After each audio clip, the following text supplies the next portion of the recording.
அட என்ன மக்கா இன்னைக்கு இப்படி ஆகிப்போச்சு என்னென்னு கேட்குறீங்க. திருப்பூர் தக்காளி மார்க்கெட் ரொம்ப இன்னைக்கு ஸ்லோ ஆகிப்போச்சு மக்கா. டாப் குவாலிட்டி பந்தல்காய் சாகோ பார்த்தீங்கன்னா இன்னைக்கு 280, 270, 260 அந்த ரேஞ்சு தான் போயிட்டு இருக்குது மக்களே. சிவம், ஐஸ்வர்யம் போன்ற ரகங்கள்லாம் பார்த்தீங்கன்னா இன்னைக்கு 220, 210, 200, 190 வரைக்கும் கூட போயிடுச்சு மக்களே. இன்னைக்கு எல்லாம் வரத்தும் பார்த்தீங்கன்னா பெருசாக ஒன்றும் இல்லை. ஆனாலும் பார்த்தீங்கன்னா ரேட்டு ஏன் ஏறமானீங்கன்னு எங்களுக்கு தெரியல மக்களே. அதே மாதிரி பார்த்தீங்கன்னா பொடிக்காயெல்லாம் சொல்கிறக்கு ஒன்றும் இல்லை நண்பர்களே. 90, 100, 110 இந்த ரேஞ்சு தான் போயிட்டுருக்குது.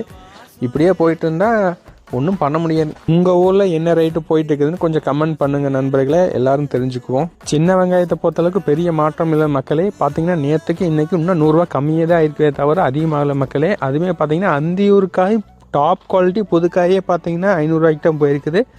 லோக்கல் வரத்து பெருசாக ஒன்றும் இல்லைன்னு வச்சுக்கோங்களேன்.